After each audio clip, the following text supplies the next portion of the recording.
In the ancient world of Greece, a legendary warrior named Iphikrates emerged as a game-changer in warfare. He revolutionized the classical Greek Peltast, creating a new and improved version, known as the Iphikrates Peltast. With his innovative tactics and strategic mindset, he led his troops to victory and changed the course of history. In this essay, we will explore the role of the Iphikrates Peltast within the army, their arms and armour, and their performance in battle. We will see how their reforms helped them to become a powerful force on the battlefield, paving the way for the rise of the Spartan hegemony. The Iphikrates Peltast was a reformed version of the classical Greek Peltast, carried out by one of the best mercenaries of the age, Iphikrates. Iphikrates' reforms would help revolutionize Greek warfare for decades, eventually leading to Athens defeating Sparta on land, thus promoting the Spartans to carry out their own reforms, leading to the Spartan hegemony. Role within the army. Iphikrates' Peltasts were first and foremost skirmishers. Their role within the army was to soften up the enemy and eventually annoy them enough to break their formations and chase them. Regular Peltasts could usually outrun most soldiers on foot. However, when it comes to being chased by cavalry, the Peltasts' only hope was to try to make it back to their heavy spear infantry, as mounted soldiers would usually run them down, due to the little armour they wore. Iphikrates solved this problem by regimenting the Peltasts, giving them specific manoeuvres which could repel cavalry and even infantry. To help them both travel and fall into formation quicker, Iphikrates gave his Peltasts boots. This gave the Peltasts better tread while running, whilst also meaning they were less likely to hurt themselves on rough ground. As a result of this training, Iphikrates' Peltasts were able to operate on their own if they needed to. If they were attacked by cavalry, they could form a loose phalanx and fend them off. They could also, in theory, plug the gaps in their phalanxes, as they already knew how to fight in these formations. Arms and armour. Iphikrates' Peltasts were a heavier but still affordable version of the ordinary Peltast. As a result, they wore a cheaper version of the linothrax, made out of linen and cloth, rather than bronze or leather. This was essentially a padded vest, however it was lighter than normal hoplite armour, meaning the Peltasts could still be as mobile as usual, but were better protected in battle. Iphikrates' Peltasts were often portrayed as wearing conical-shaped helmets known as pilos. The Greek pilos helmet was a popular headgear in ancient Greece that was used by the hoplites, the heavily armed infantrymen who formed the backbone of Greek armies. The pilos helmet was named after its distinct cone shape, with a wide flaring brim that extended out from the base of the cone. The helmet was made of bronze and was often decorated with intricate designs or painted in bright colours. One of the main reasons why the pilos helmet was preferred to the Corinthian helmet was its lighter weight and increased visibility. The Corinthian helmet, which was the more common helmet before the rise of the pilos, covered the entire head and often had a large crest that extended down the centre of the helmet.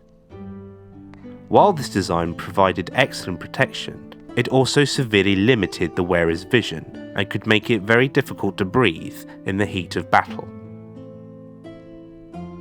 The pilos helmet, on the other hand, was more streamlined and allowed the wearer to move more easily.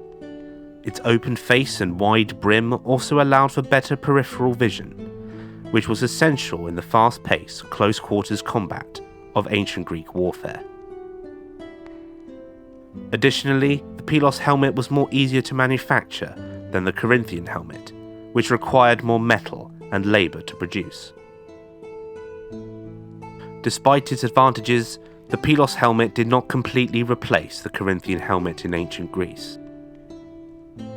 The Corinthian helmet remained popular among some hoplites and was still used by Greek soldiers during the Peloponnesian War. However, the rise of the Pelos helmet marked a significant shift in Greek military tactics and helped to pave the way for more flexible, mobile armies in the years to come. We believe, from one portrayal of the Iphikrates Peltast, that they added crests to their helmets, making the Peltast look bigger and more intimidating. Where things get interesting is with the Iphikrates Peltast's shields. The Peltast used wicker shields called peltae. The Greek peltae shield was a type of shield used by ancient Greek warriors, particularly by the Peltasts. The shield was small, round and light, making it easy to carry and maneuver. It was typically made of wicker covered in leather or animal hide. The peltae shield was usually about 22 inches in diameter, and it was designed to be held by a handle or strap on the inside of the shield, with the warrior's arm passing through a slit in the leather or hide covering. Iphikrates increased the size of the shield, making it similar to the size of a hoplon.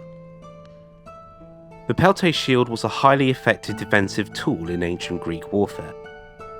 It was used to protect the warrior's body from enemy attack, and it could also be used as a weapon itself. Additionally, the small size of the shield allowed for greater mobility and flexibility on the battlefield, enabling the warrior to move quickly and easily, while also providing adequate protection. The peltae shield was widely used throughout ancient Greece, particularly during the 5th and 4th centuries BCE. It was often used in conjunction with other weapons such as the spear, sword, or javelin, and was an important part of the equipment of the hoplite warrior. The peltae shield was also used by other groups such as the Thracian and Macedonian warriors, and it influenced the design of other shields throughout the ancient world. In terms of weaponry, the primary weapon of the Iphikrates Peltast was and still is the javelin. The Peltast javelin was a critical weapon used in ancient Greek warfare. It was a throwing spear that was designed to be used by light infantry troops, such as the Peltast. These troops were typically deployed to harass enemy formations and disrupt their lines before the main battle began.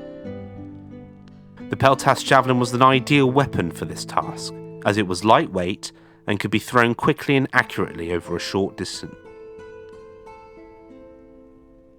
To increase the throwing range and accuracy of the Peltast javelin, an amentum leather strap was used. The amentum was a long leather strap that was attached to the shaft of the javelin and wrapped around the thrower's wrist. When the Peltast was ready to throw the javelin, he would wind up the amentum several times around the shaft and then release it with a whipping motion.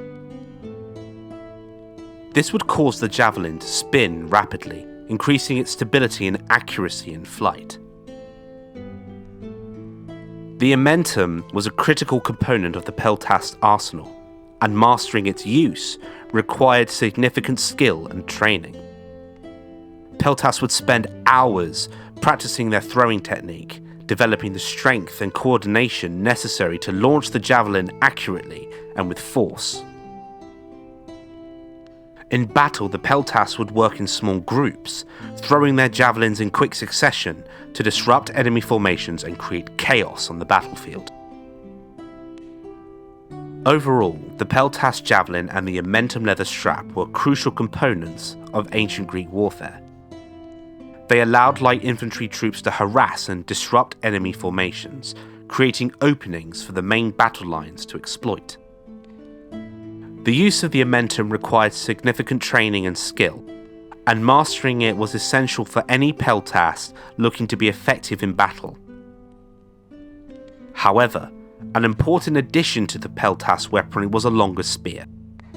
This spear was similar to the length of the dory spear, used by the heavy spear infantry, the hoplites. The spear's main purpose was so that the Iphikrates Peltast could form a functioning phalanx that could fend off the cavalry and even other heavier spear infantry when needed. In battle. In battle, Iphikrates Peltast would prove themselves when they managed to somehow catch a column of Spartan hoplites on their way back to a fort off guard. They quickly began to pelt the Spartans with their javelins, forcing them to close ranks to defend themselves from the missile fire. Eventually, the Spartans had enough of being pelted by javelins, so they decided to break formation and chase the Peltasts off. Able to run quicker than their heavier armoured opponents, the Iphikrates Peltasts were able to quickly run away. However, when the Spartans turned back to rejoin their formation, so did the Peltasts, who managed to slaughter them as they made their way back to safety. This occurred multiple times throughout the day, until eventually a majority of the Spartan column was essentially wiped out. Suffice it to say, the Spartans were a little bit annoyed about the fact that they had been beaten by Peltasts of all things. However, the Spartans were also practical, and looked at why they had been defeated. This resulted in them carrying out their own reforms, allowing them to become the hegemonic power of Greece.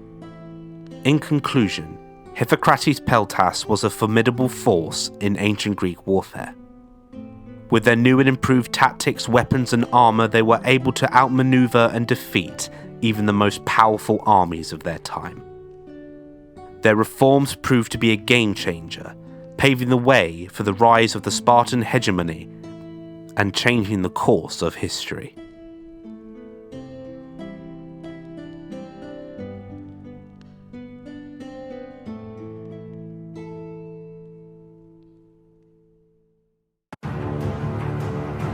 Thank you for watching and listening to our videos. Be sure to like, comment and subscribe if you've enjoyed, or if you really like the channel, consider supporting us on Patreon. There, for as little as $1 a month, you'll gain access to an ever-expanding variety of exclusive Ancient History Guide content not found anywhere else online.